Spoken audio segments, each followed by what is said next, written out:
का Chopasni housing board इलाके की घटना है, जहां पर यूक्रेन की एक नागरिक जो जोधपुर में अपने किसी दोस्त के यहां पर ठहरी हुई थी, उसकी संदिग्ध मौत मामले को लेकर बड़ी जानकारी है। और इस पूरे मामले को लेकर के अब पुलिस की तफ्तीश भी लगातार जारी है। पोस्टमार्टम करवाया जाएगा। दूतावास से जैसे ही हरी झंडी मिलेगी, क्योंकि विदेशी नागरिक हैं। सेक्टर 21 में, जोधपुर का सेक्टर 21, जहां पर एक दोस्त के यहां पर ठहरा होना सामने आया है। बताया जा रहा है कि ये तीसरी बार यहाँ के जोधपुर के अपने दोस्त से मिलने के लिए यूक्रेन से भारत आई थी और इनकी संदिग्ध मौत को लेकर के अब पुलिस की इन्वेस्टिगेशन जारी है। उधर टोंक में डीएसटी की टीम का एक्शन हुआ है। हरियाणा निर्मित अंग्रेजी शराब का एक कंटेनर पुलिस ने पकड़ा है।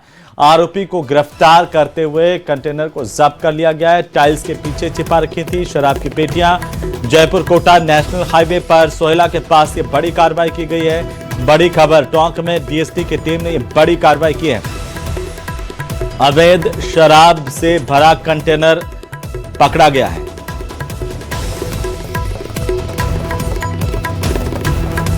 और इसी बीच अलवर से बड़ी खबर, जहां जिला अस्पताल और पुलिस की घोर लापरवाही सामने आई है। परिवार को अज्ञात व्यक्ति की बॉडी थमा दी गई। अस्थि विसर्जन को जाने के दौरान पुलिस ने बॉडी मांगी। बॉडी बदलने की बात पर मृतक बुजुर्ग के परिजन अब हैरान हैं। 7 नवंबर को मोर्चरी में 3 शव रखे गए थे। दूसरे का शव किसी और को थमा दिया। एक शव आईएमए थाना पुलिस, दूसरा शव कोतवाली पुलिस लाई थी। तीसरा अज्ञात शव जीआरपी लेकर के मोर्चरी पहुंची थी, लेकिन यहां हो गई शवों की अदला बदली और अब इसको लेकर के गंभीर सवाल खड़े हुए हैं। कैलाश जी एक्सपायर हुए हैं। मेरे रिश्ते में भाई लगते हैं। ये मेरा भतीजा है और जिस परिवार से ये मिले हैं वो उसका नाम केदार है, केदार शर्मा, थाना राजा जी राजगढ़ का रहने वाला है। उसके लिए यहाँ से सर फोन गया, बोल भाई तुम्हारा कोई सदस्य है जो एक्सपायर हो गया है और ये आधार कार्ड मिला है, इस तरह से उसका एड्रेस है और आप आएँ अपनी बॉडी लेके जाएं। इस तरह से मोर्चरी में रखी हुई है। इनके लिए एक दिन पहले फ़ोन गया शाम को, फिर ये लोग सुबह 7 बजे हॉस्पिटल आए। बोल साहब ये आधार कार्ड है, ये आधार कार्ड इस बॉडी के पास से मिला है। तो सर जो आदमी 50 साल से निकला हुआ है, सीरत सूरत बदल जाती है। तो इन्होंने तो वही एक्सपेक्ट किया, भाई जब प्रशासन बता रहा है और हॉस्पिटल प्रशासन बता रहा है तो यही बॉडी होगी। उन्होंने उस बॉडी को एक्सेप्ट किया, जाके दाह संस्कार कर दिया, टीए की बैठक भी कर दी और आज गंगा जी लेके जा रहे थे। फिर यहाँ से एसओ साहब का फ़ोन गया, केवल साहब आप तो गलत बॉडी ले गए। तारीख की शाम को MIA फैक्ट्री इलाके में एक डेड बॉडी मिली थी, जिसको हमारे थाने के जाब्ते से हॉस्पिटल में अलवर रखवा दिया गया था। अगले दिन उसका पोस्टमार्टम कराने के लिए अधिकारी आया तो इसके पास आधार कार्ड मिला था। उस आधार पर उसकी पहचान राजगढ़ निवासी के रूप में हुई थी और इसके परिजन आ गए थे। चूँकि अनमैरिड था तो इसके चाचा भाई वगैरह आए थे और ये आदमी करीब 40-50 साल से घर से बाहर रहा था, तो उसकी ज़्यादा ये पहचान इनको भी नहीं थी। इसी दौरान जीआरपी पुलिस को भी एक डेड बॉडी मिली थी, उसको भी यहाँ रखा गया था हॉस्पिटल में।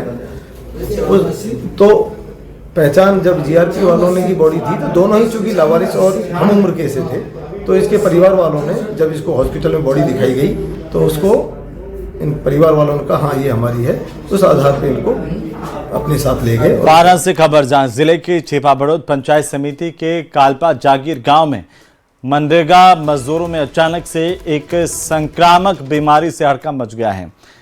मनरेगा में काम करने वाले 90 से 100 मजदूर इस अज्ञात संक्रामक बीमारी से ग्रसित हुए हैं।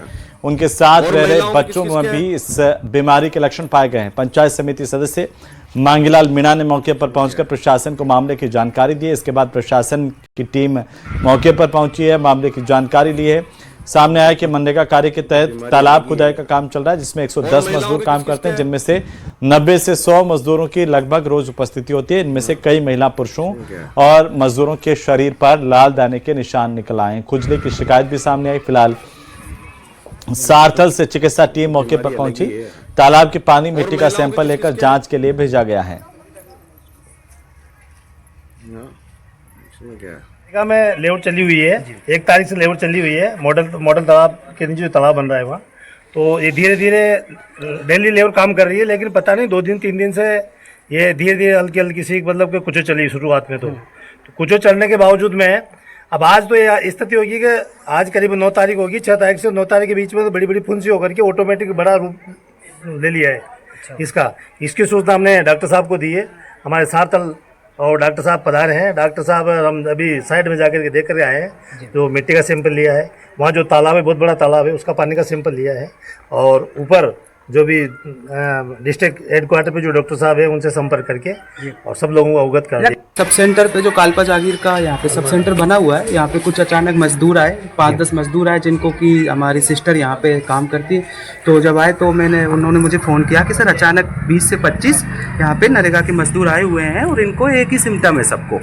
जैसे ये सिस्टर ने मुझे जानकारी दी तो मैंने यहाँ पे देखा, और यहाँ पे देख के सबका जब सिम्टम का देखा। और एसपी को हाईकोर्ट ने तलब किया है, रेंज आईजी को वीडियो कॉन्फ्रेंसिंग से सुनवाई में शामिल होने के निर्देश दिए हैं। विक्रम भट्ट और उनकी पत्नी ने यहां पर याचिका लगाई हाईकोर्ट में। याचिका पर जस्टिस समीर जैन की बेंच में सुनवाई हुई है।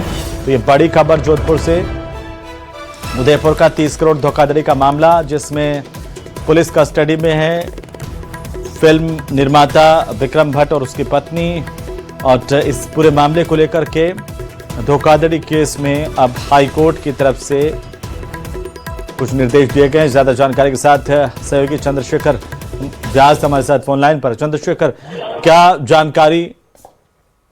देखिए, विक्रम भट्ट और उनकी पत्नी को जो है पुलिस ने गिरफ्तार कर लिया। 30 करोड़ की जो धोखाधड़ी का उनके खिलाफ मुकदमा दर्ज था, और इसके अलावा कुछ अन्य जो है लोगों को भी आरोपी बनाया गया था। इस मामले में जस्टिस समीर जैन की कोर्ट में सुनवाई हुई, और सबसे बड़ी बात, जिस दिन इनकी पूर्व की पहले की जो सुनवाई लंबी थी उस दिन जो है हड़ताल हो गई थी, जिस कारण जो है सुनवाई नहीं हो पाई थी, और इस दौरान जो है पुलिस ने विक्रम भट्ट और उनकी पत्नी को जो है गिरफ्तार कर लिया था। इसके बाद जब कोर्ट में ये बात तथ्य सामने आया, उनके अधिवक्ता ने कहा क्योंकि एक सिविल सूट का मामला था, पैसे के लेन देन का मामला था, तो ऐसे में आनंद फानंद में गिरफ्तार नहीं किया जाना चाहिए थे। इस बात को लेकर जो है कोर्ट ने पुलिस के इस कार्रवाई को जो है उस पर नाराजगी जताते हुए उदयपुर के एसपी और आईओ को जो है कोर्ट में पेश होने के आदेश दिए, और साथ ही जो आईजी उदयपुर रेंज है उनको जो है वीसी के माध्यम से कोर्ट से ढूंढने के लिए निर्देशित किया, और आगामी 15 जो तारीख को है इस मामले में फिर सुनवाई होनी है। जी बिल्कुल, बहुत शुक्रिया तमाम जानकारी के लिए चंद्रशेखर। नजर बनाए रखिए, अपडेट हम आपसे लेते रहेंगे। तो ये बड़ी खबर जोधपुर से।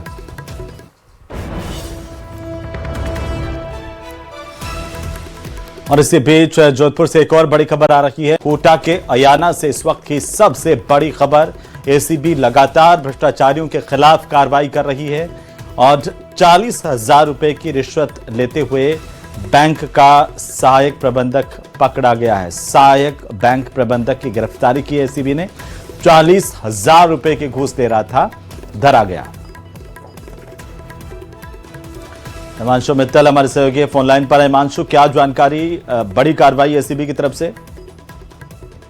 ग्रामीण बैंक के सहायक मैनेजर अतुल सिंह को एसीबी ने ट्रैप किया है। कोटा एसीबी ने ये कार्रवाई की। लंबे समय से इनको लेकर के शिकायत मिल रही थी, जिसके बाद में जो शिकायत मिली उसे सत्यापित किया गया। सत्यापित करने के बाद में एसीबी ने पूरा जाल बिछा करके इस पूरी कार्रवाई को अंजाम दिया है। फिलहाल आपको बता दें कि 40,000 की रिश्वत लेते रंगे हाथों सहायक बैंक प्रबंधक अतुल सिंह पकड़े गए हैं, और इसके साथ ही फिलहाल एसीबी ने उन्हें अपनी कस्टडी में ले लिया है। फिलहाल जांच चल रही है, कुछ लोगों के बयान भी दर्ज किए जा रहे हैं। बैंक का जो दूसरा स्टाफ है उनके बयान भी दर्ज किए जा रहे हैं। आपको बता दें कि जो एसीबी एडिशनल एसपी विजय स्वर्णकार की तरफ से इस पूरी कार्रवाई का नेतृत्व किया गया, और इस कार्रवाई को अमलीजामा पहनाया गया है। फिलहाल बता दें कि 40,000 की रिश्वत लेते ये सहायक बैंक प्रबंधक अतुल सिंह पकड़े गए हैं, रंगे हाथों ट्रैप हुए हैं। संभवतः फिलहाल ये स्पष्ट नहीं हुआ है, एसीबी की तरफ से इसका खुलासा नहीं किया गया है कि ये जो रिश्वत की रकम है वो किस पेटे ली गई थी, लेकिन मोटे तौर पर फिलहाल ये